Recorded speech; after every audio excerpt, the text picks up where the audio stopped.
100 বছর পূর্বে, কিয়ামতের 100 বছর পূর্বে হঠাৎ করে একদিন সূর্য পশ্চিম আকাশে উঠবে। হঠাৎ করে একদিন সূর্য পশ্চিম আকাশে উঠবে। যেই দিন সূর্য পশ্চিম আকাশে উঠবে, এর আগের দিনেই কয়েকদিন পর্যন্ত সূর্য উঠবে না, সূর্য ওঠা বন্ধ হয়ে যাবে। মানুষগুলো ঘুমানোর জন্য দৌড়ে যাবে, ঘুমায় থাকবে, ঘুম থেকে জাগ্রত হবে। জাগ্রত হয়ে একজন আরেকজনের দিকে তাকায় বলবে, শুনছো কি, সূর্য তো উঠে না, সূর্যটা বন্ধ হয়ে গেছে। এরা আবার ঘুমায় যাবে, আবার ঘুম থেকে জাগ্রত হয়ে দেখবো সূর্য উঠে না, সূর্যটা বন্ধ হয়ে গেছে। এইভাবে কয়েকদিন অতিক্রম করার পর হঠাৎ করে একদিন তাকায় দেখবে এই সূর্য পূর্ব আকাশে নয়, পশ্চিম আকাশে এই সূর্য উঠছে, পশ্চিম আকাশে। এরা আশ্চর্য হয়ে যাবে, একজন আরেকজনের চেহারার দিকে তাকায় থাকবো। ওই যে হাদিসে বলছিল কিয়ামতের 100 বছর আগে সূর্য পশ্চিম আকাশে উঠবে, আজকে তো সূর্য পশ্চিম আকাশে উঠছে।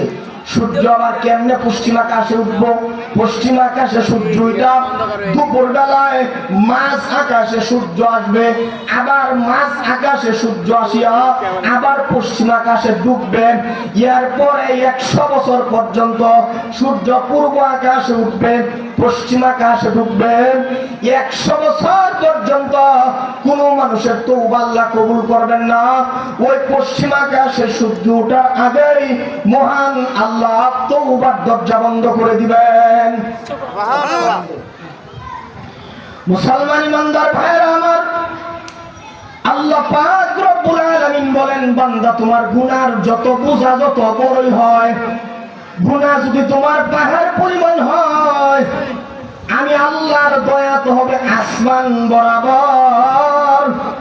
কারণ 70 মাইল লম্বা তওবার দরজা আমি আল্লাহ বানায় রাখছি বান্দা তোমার গুনার জন্য।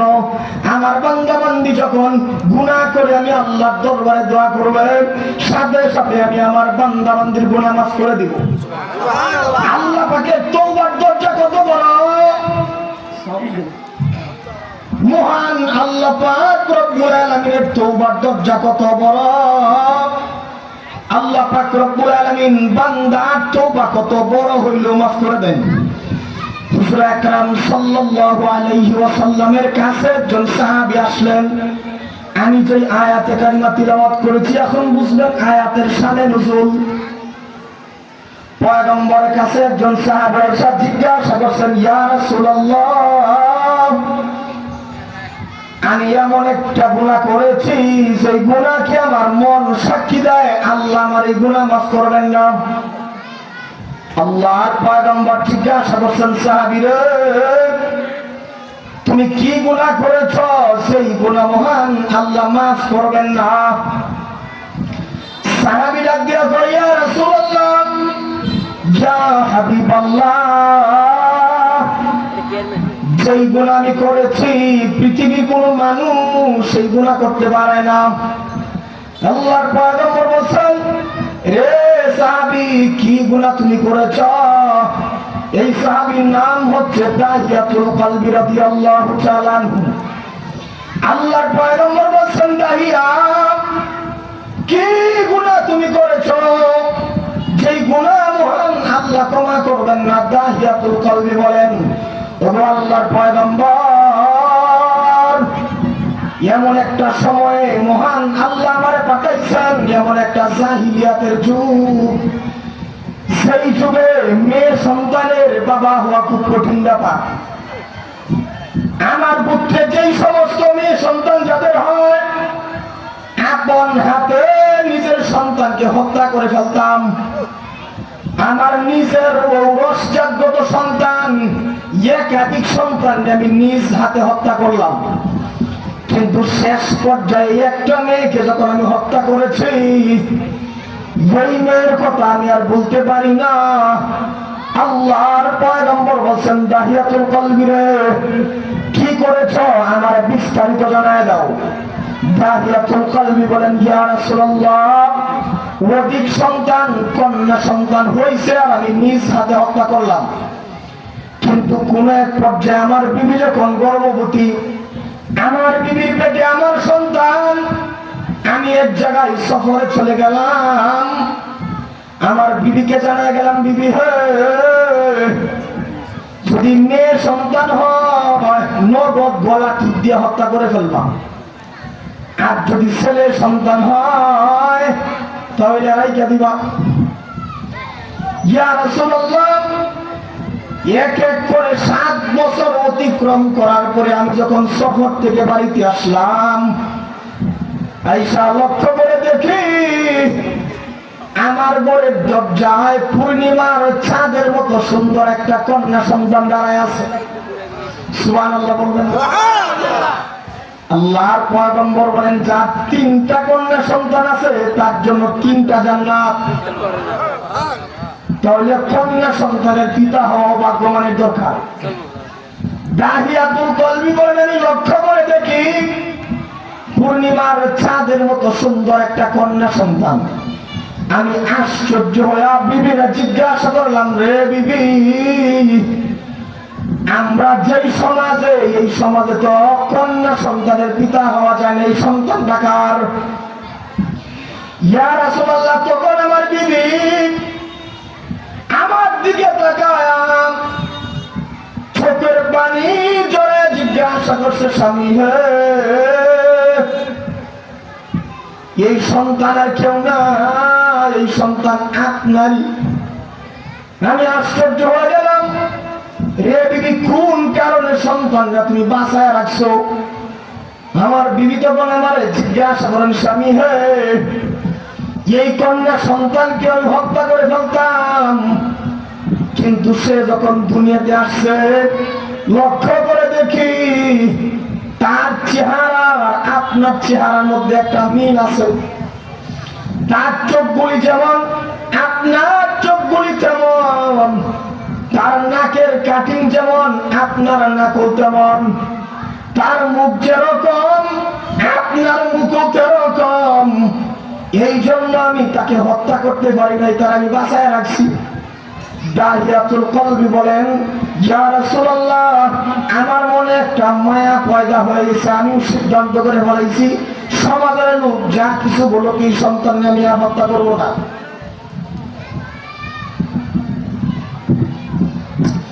সমাজের লোক যাই কিছু বলবে, এই সন্তানকে আমি কিন্তু আর হত্যা করবো না। আল্লাহর পয়গম্বর বলেন, দাহিয়া,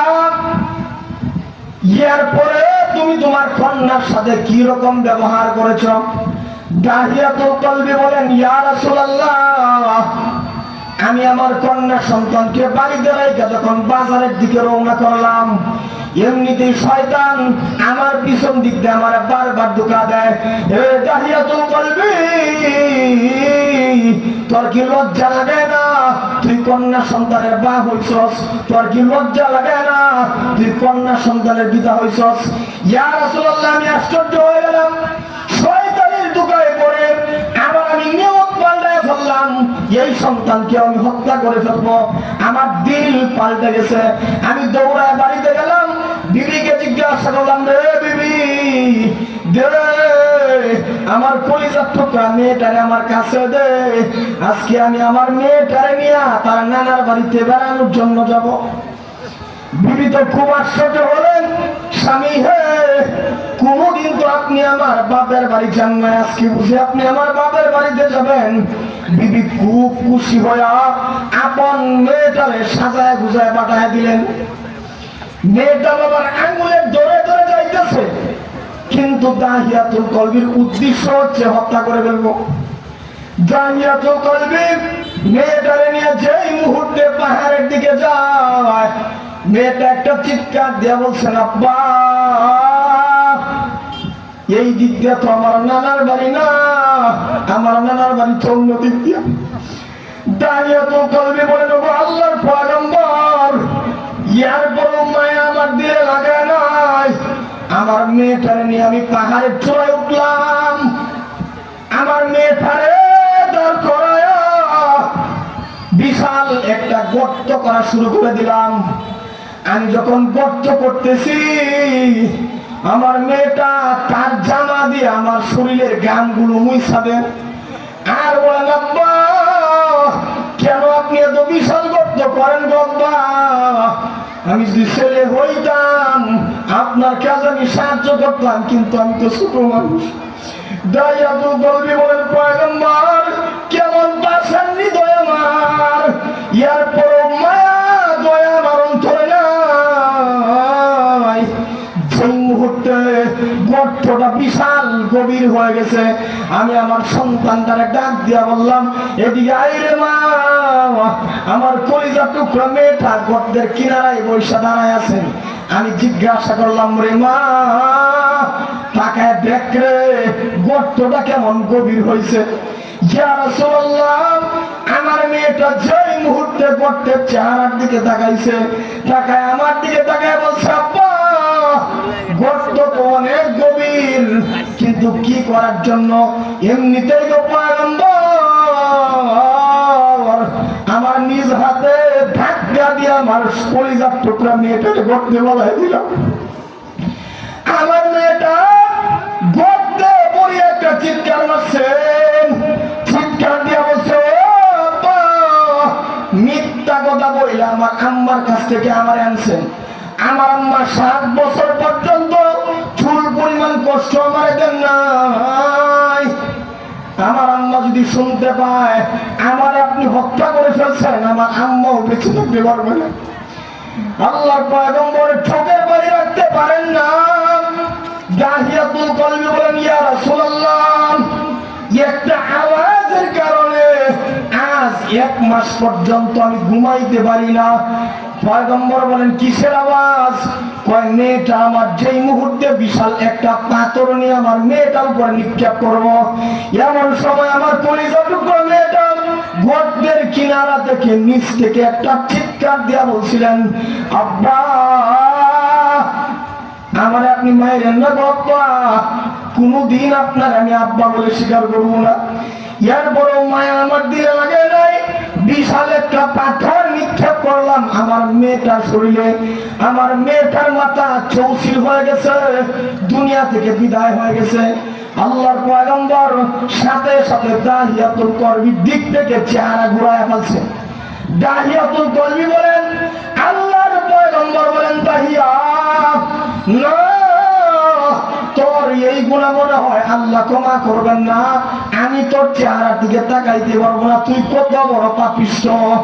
কোন বাবা কি সন্তানের সাথে এরকম ব্যবহার করতে পারেননি?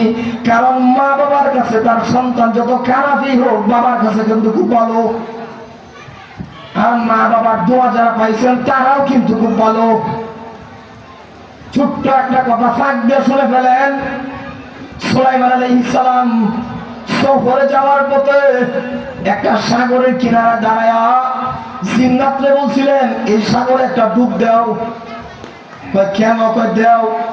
প্রথমবার ডুব দিছে কিছুই পাইছে না, দ্বিতীয়বার ডুব দিছে কিছুই পাইছে না, তৃতীয়বারের বেলায় একটা পাথর নিয়ে উঠছে। সুলাইমান আলাইহিস সালাম পাথরটা দেখছেন এবং হাত দিয়ে বলাইছেন। এমনি একটা দরজা বাহির হয়েছে। সুলাইমান আলাইহিস সালাম তাকায় দেখে পাথরের ভিতরে একটা যুবক সেজদারত অবস্থায়। সুবহানাল্লাহ বলবেন। পাথরের ভিতরে একটা সেজদারত অবস্থা যুবক। সুলাইমান আলাইহিস সালাম বলছে যুবক তুমি এখানে কেমনে আসছো? প্রাণ আমার মা বাবার দোয়ার বরকতে এখানে এসেছি। واخفض لهما جناح الذل من الرحمة وقل رب ارحمهما كما ربياني صغيرا। واخفض মানে ডাউন হয়ে যাওয়া, নত হয়ে যাওয়া। মা বাবার সামনে তোমার মাথা নত করে ফেলবা, তোমার ডানা নত করে ফেলবা। যুবক ডাক দিয়ে কয় আমি আমার আম্মার খেদমত করছি 40 বছর। আমার আম্মা মৃত্যুবরণ করার সময় আল্লাহর কাছে দোয়া করছেন, আল্লাহ তোমার কাছে 1 নম্বর দোয়া করলাম আমার সন্তানের জীবনে অভাব দিও না, আর 2 নম্বর দোয়া করলাম আমার সন্তান টাকার জন্য এমন একটা জায়গার ব্যবস্থা করবা আসমানেও না জমিনেও না। সুবহানাল্লাহ বলবেন। আমার সন্তান টাকার জন্য এমন একটা জায়গার ব্যবস্থা করবা আসমানেও না জমিনেও না। সুলাইমান আলাইহিস সালাম বলেন, তাহলে তোমার উম্মত তো কবুল করছে? হ্যাঁ, আল্লাহ তাকে আমার জীবনে অবাক দেন নাই, আসমান থেকে কুদরতিকানা পাথরের ভিতরে আমার খাওয়াইছে। আর 2 নাম্বার আমার আল্লাহ দোয়া করছিলেন, এমন একটা জায়গার ব্যবস্থা করিয়ে দিও, আসমানেও না জমিনেও না, আল্লাহ আমার আসমানেও রাখেন নাই জমিনেও রাখেন নাই, আল্লাহ পাক সাগরের তলদেশে পাথরের ভিতরে রাখছে। যখন সুলাইমান আলাইহিস সালাম বলেন কত বছর ধরে, তা বলতে পারবো না, আমার জানা মতে আমি যখন ঢুকছিলাম তখন এই জামানার পয়গম্বর ছিল মুসা আলাইহিস সালাম। তখন সুলাইমান আলাইহিস সালাম চিৎকার দিয়ে বলছেন, মুসা আলাইহিস সালাম আজ থেকে 400 বছর আগের নবী। তার মানে 400 বছর পর্যন্ত তুমি পাথরে কাটাইছো, এবং এই পাথরে আল্লাহ পাক 400 বছর পর্যন্ত আল্লাহ পাক আসমান দিয়ে খানা করেছে। তাহলে মা বাবার দোয়া কি সাধারণ? দাহিয়াতুল কলবি বলেন, ইয়া রাসূলুল্লাহ আমার দিকটা কেমন পাশান। তখন পয়গম্বর চেহারা যখন ফিরে ফেলছেন, দাহিয়াতুল কলবির দিক থেকে চেহারা ফিরে ফেলছেন, সাথে সাথে আল্লাহ পাক জিবরাইল আলাইহিস সালামকে দিয়ে আয়াত নাযিল করে বুঝায় দিলেন, কুল ইয়া ইবাদিয়াল্লাযিনা আসরাফু আলা আনফুসিহিম লা তাকনাতু মির রাহমাতিল্লাহ। দোস্ত, আপনি আমার বান্দার দিক থেকে চেহারা ফিরায় বলছেন, আশ্চর্য হবেন না। আপনি আমার বান্দার দিক থেকে চেহারা ফিরায় নিতে পারেন, আমার বান্দার গুনাহ যদি পাহাড় সমতুল্য হয়, এরপরও জানায় দেন লা তাকনাতু মির রাহমাতিল্লাহ, আমার বান্দা যেন আমি আল্লাহর রহমত থেকে নৈরাশ না হয়। কারণ দাহিয়াতুল কলবি পাহাড় চুম্বি গুনাহ করেছে, এরপরও যদি আমি আল্লাহর কাছে তওবা করে হাত দুইটা বাড়ায় দেয়, আমি আল্লাহ সাথে সাথে জীবনের প্রত্যেকটি গুনাহ মাফ করে দিই। যখন দাহিয়াতুল কলবির জীবনের সব গুনাহ আল্লাহ মাফ করে একবার একজন সাহাবী বানায় নিয়েছেন। শুধু সাহাবী নয়, জিবরাইল আলাইহিস সালাম অধিকাংশ সময় পয়গম্বরের কাছে দাহিয়াতুল কলবির সুরতে পয়গম্বরের কাছে ওহী নিয়ে আসেন। তাহলে আমরা যত গুনাহ করেছি পারবো তো আল্লাহর কাছে ক্ষমা চাইতে। যত বড় গুনাহ আমাদের হোক না কেন, আল্লাহর কাছে চাইতে দেরি, আল্লাহ ক্ষমা করতে দেরি করবেন না। মুসা আলাইহিস সালাম একদিন বলছিলেন, আল্লাহ এই জামানার মধ্যে আপনি কাকে জাহান্নামী বানায় কার নামটা জাহান্নামের লিস্টে রাখছেন? তখন আল্লাহ পাক বলছিলেন, মুসা তোমাকে আমি সংবাদ দিতে পারবো না, কারণ তুমি যে রাগী পয়গম্বর, তাই দেখলে টাস করে একটা সর বসায় দিবা। মুসা আল্লাহ না, আমি শুধু একবার তাকে দেখবো, জাস্ট একবার। মুসা আলাইহিস সালামের দোয়া আল্লাহ কবুল করছেন।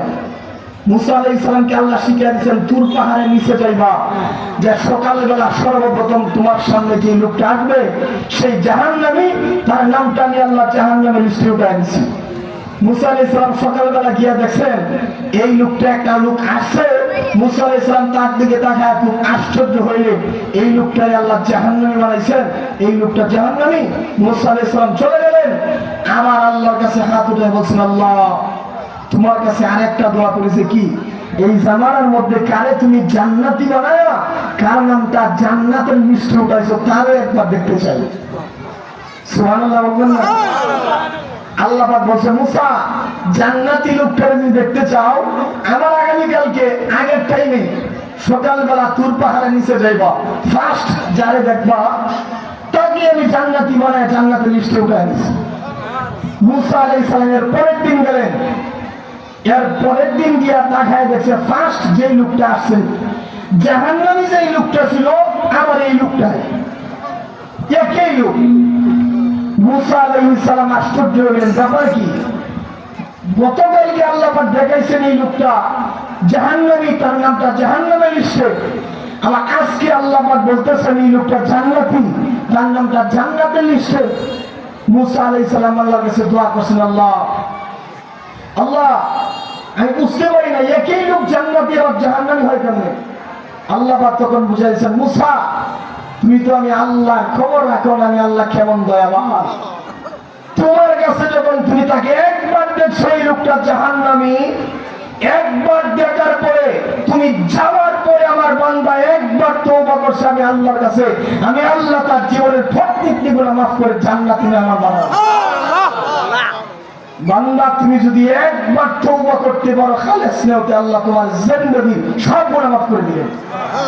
এই আয়াতের ব্যাখ্যায় মুহাদ্দিসিনে কেরাম কত উল্লেখ করে রাখছেন, বান্দা তোমার গুনাহ যত বড়ই হোক আল্লাহর কাছে চাইতে দেরি হবে, পাইতে দেরি হবে না।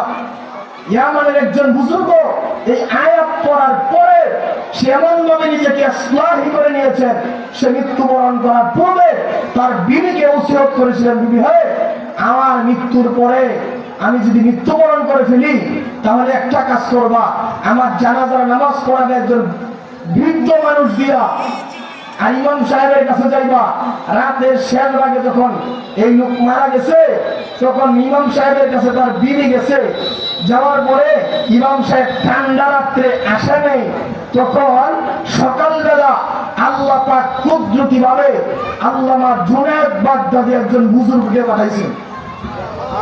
জুনায়েদ বাগদাদি আল্লাহ পাক আমারে পাঠাইছেন এর জানাজা পড়ার জন্য, এর নাম হচ্ছে সুলতান ইবনে আদেল। তখন জুনায়েদ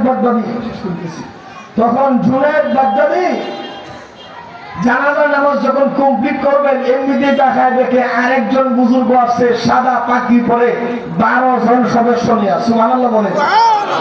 এই বুজুর্গ বলছে, জুনায়েদ এই নামাজ আমি পড়াবো, কারণ আল্লাহ পাক আমার আদেশ দিয়েছেন। আপনি পড়া। তখন 12টা বাক্স বাহির করছেন, আল্লাহ পাক একটা বাক্সের ভিতরে জান্নাতি কাফন দিয়ে পাঠিয়ে দিয়েছেন, তার কাফন হবে জান্নাতি কাপড় দিয়া, আর একটা ব্যাগ দিয়া দিচ্ছেন তার বিবির জন্য, তার বিবি ব্যাগ থেকে টাকা পাওয়ার জন্য। তখন জানাজার নামাজ কমপ্লিট করার পর জুনায়েদ বাগদাদি 2টা প্রশ্ন করছেন ইমাম সাহেবকে। 1 নম্বর প্রশ্ন, আপনি জানাজার নামাজের তাকবীর গুলো যখন বলছেন জোরে জোরে বলছেন কোন কারণে? আর 2 নম্বর, আপনি কে? তখন এই লোকটা কয়, আমি কে? পরিচয় জানতে চাও? কয় হ্যাঁ। কয় আমি হচ্ছে হযরত খিজির আলাইহিস সালাম। এরপরে বলছে, আমার 2 নম্বর কথা, আপনি আল্লাহু আকবার জোরে জোরে কেন বলছেন? শেষ। যখন জোরে জোরে কেন বলছেন তাকবীর গুলা, তখন খিজির আলাইহিস সালাম আকাশের দিকে তাকায় বলছে, জুনায়েদ এখন আন্দাজ করতে পারো না